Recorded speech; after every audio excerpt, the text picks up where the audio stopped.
Here we have my Mark IV electric bike, but this time it's a folding one as well.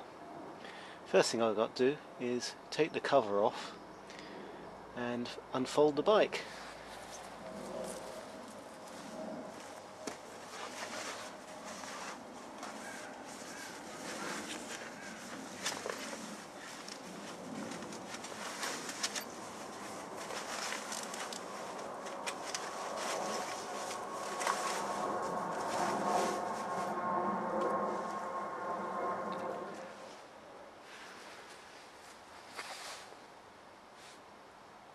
Yeah, the folding bike is a lightweight aluminium alloy frame, and the reason why I've picked it is because it saves weight, and with the motor and battery pack fitted it only weighs about the same weight as a conventional steel framed mountain bike, so it makes the bike much more efficient and gives it a better range and marginally better top speed as well. Anyway, the next step I've got to do is now unfold and put the bike together.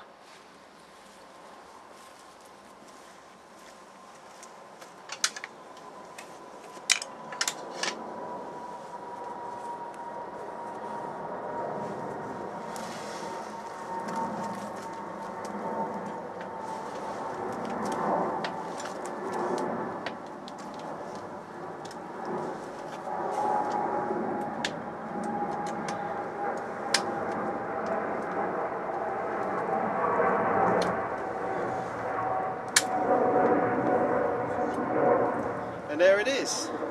It's now folded and unfolded and locked and ready to go. And here's my electric bike fully unfolded. You have to be a little bit careful with the locking mechanism and make sure it's securely locked and firmly in place, but apart from that it's generally quite easy to use.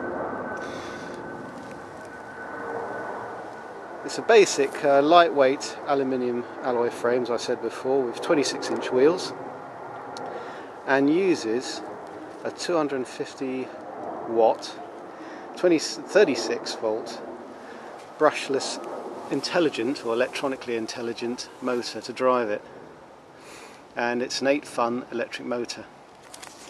Yeah, there's the main electrical connection which connects the motor to the battery pack. And the battery pack is a 36 volt lithium-ion 9 amp hour pack, which is fuse protected as well. There's a charging point there which is covered by a rubber cover, flexible rubber cover.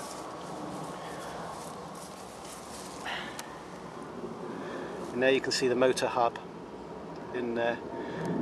It uses aluminium alloy wheel rim with stainless steel spokes. It's a 7-speed gear cluster on the back, and originally it's set up for 21 gears, but I thought that's not really worthwhile. You don't use them, so I've just set it up on the outer sprocket there, so it's just a 7-speed selection now. Okay, at the front end, yeah, we've got shock absorbers, which are very useful for a powered bike. You really do need them, especially on uneven roads. The whole thing came as a kit, and the kit costs about £249 for the electric motor and battery pack, and you get a rack you can mount on the bike itself. The rack's very useful as well for putting on saddle bags, pannier bags, and so you can carry quite a bit. Yeah, I quite often use it for shopping, so it's very useful like that. Here comes the motor controller now, motor controller box. Yeah, the one slight problem with it is that it doesn't provide sufficient cooling. So underneath, I've had to put some extra cooling vents there, so electronics don't get too hot. And it seems to work, they stay cool, and I don't get any troubles with the electronics controlling the motor operation. This is the main sort of wiring point here.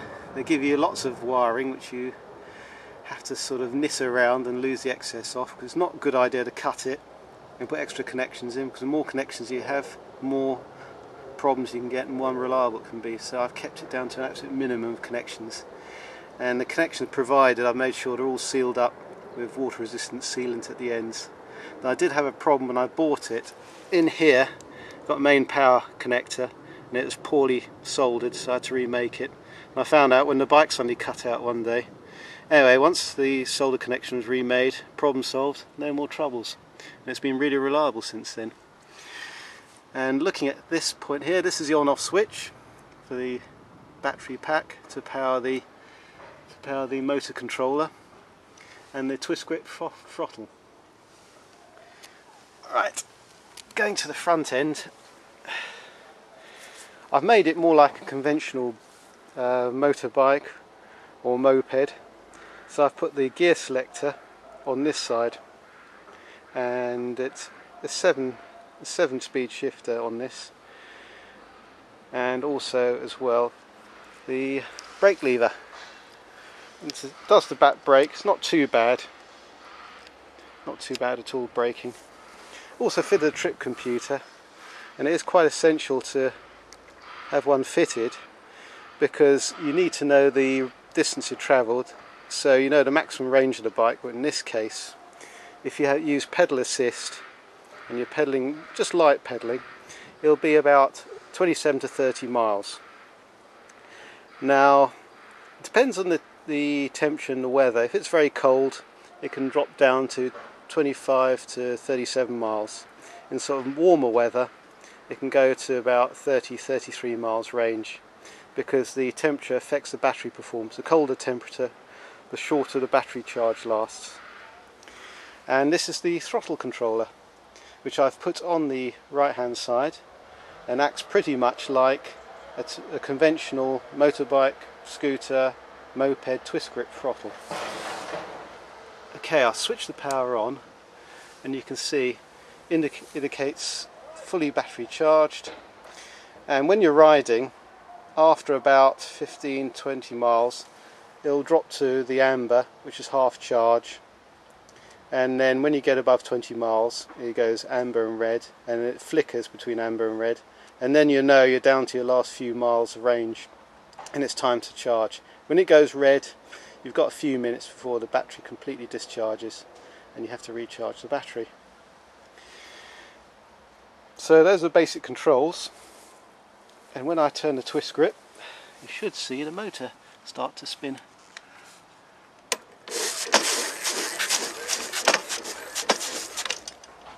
Yeah, it's quite a torquey motor. And going back to the motors, the reason why a lot of them tend to be about 250 watt motors is because that in Britain, that's the maximum power you can legally have, because anything above that makes the bike go faster than the legally required 15 miles an hour unassisted pedaling speed. And if you go above that, it's regarded as a motorised vehicle, and you've got all the problems then of registration, insurance, tax, etc. So if you keep it 250 watts, it seems to be an ideal compromise, and also it keeps you legal on the road, so you can keep it as a bike and don't have to register it.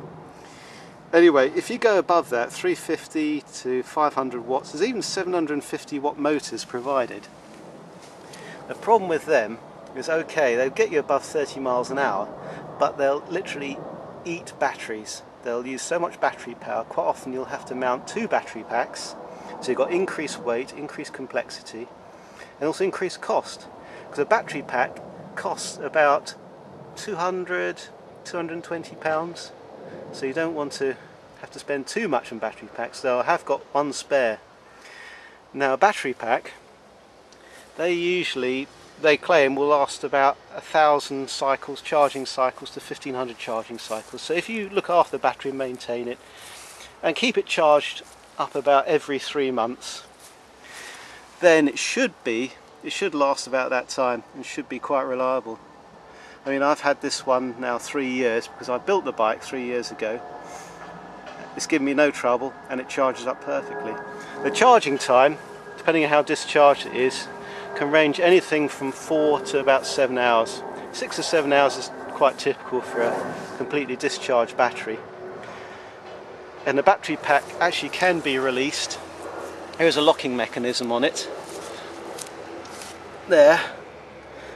And then when you undo that, and of course pull this out of the way, the rear reflector, you've got a handle, and the battery can be pulled out if you want to remove it for safety, or if you leave the bike for any length of time. So there you have it. The pannier bags I put on are 40 litre ones, so you can get plenty of stuff in it, and I use it quite regularly for hauling things, and it's very, very useful. The best way to ride it, you can ride it unassisted, and it'll do about 15 miles an hour, but then the range will be 15-20 miles maximum. If you pedal, you'll double that range, and the pedaling is not hard. It really does make life easy. Anyway, so that is about it. So that's the front suspension, and those connections there are for the wheel sensor for the trip computer. And also as well, when the ground's uneven, it's usually a good idea to fit one of these centre stands. But if the ground's uneven, I can simply just pull down a side stand for this, and it can rest on the side stand instead, which is quite useful if the ground's sloping uneven. Anyway, that's the first bit of the description of my Mark IV electric bike. Apart from the price of it, the total cost was about £639, which is over £200 cheaper, this is 3 years ago, than Halford's most basic electric bike.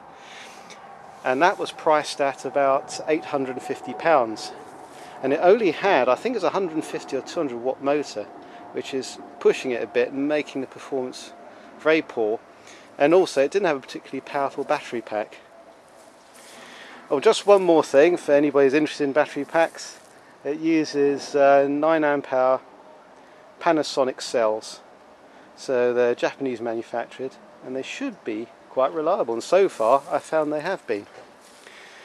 Anyway, that's it for now. I'll be back soon.